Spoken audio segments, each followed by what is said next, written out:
இப்போ இருசக்கர வாகனங்கள் இருக்கு, 4 சக்கர வாகனங்கள் இருக்கு, அதாவது மகிழுந்துகள் இருக்கு, பேருந்துகள் இருக்கு, சுமையுந்துகள் இருக்கு, இப்படி நிறைய வகையான வாகனங்கள் இருக்கு. இந்த வாகனங்களுக்கெல்லாம் பெட்ரோல் தேவை இயக்குவதற்கு இல்லையா? இந்த பெட்ரோல் எங்கே கிடைக்கும்? பெட்ரோல் பங்கிலே கிடைக்கும். இந்த பெட்ரோல் பங்க் என்பதற்கு நிகரான தமிழ்ச்சொல் என்ன? கல் நெய் நிலையம். அதென்ன கல் நெய் நிலையம்? பங்க் என்பதற்கு நிலையம் என்ற சொல் நேரடியாக இருக்கிறது, புரிகிறது. அதென்ன கல் நெய்?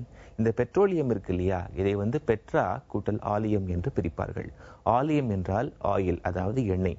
அதை குறிப்பதற்காகத்தான் நெய் என்கிற சொல் பயன்படுத்தப்பட்டிருக்கு. ஆதி காலங்களில் நெய் என்ற சொல்லுக்கு எண்ணெய் என்பதுதான் பொருள். இந்த பெட்ரோ என்ற சொல்லுக்கு, அதாவது பெட்ரா என்ற சொல்லுக்கு பாறைகள் என்றுதான் பொருள். பாறைகளிலிருந்து தான் இவை பெரும்பாலும் எடுக்கப்படுகின்றன. இதன் அடிப்படையில் தான் இந்த பெட்ரா என்பதை கல் என்று அறிஞர்கள் மொழிபெயர்த்திருக்காங்க. இதன் அடிப்படையில் பெட்ரோல் என்பதை கல் நெய் அப்படின்னு அறிஞர்கள் சொல்லியிருக்காங்க. ஒட்டுமொத்தமாக சேர்த்து பார்க்கும்போது பெட்ரோல் பங்க் என்பதை இதனால தான் கல் நெய் நிலையம் என்று அறிஞர்கள் அழைக்கிறார்கள். இன்றைய மொழியறிவும் பகுதியில் ஒரு பயனுள்ள சொல் பற்றி தெரிந்து கொண்டோம். மீண்டும் நாளைய மொழியறிவும் பகுதியில் உங்கள் எல்லாரையும் சந்திக்கிறேன்.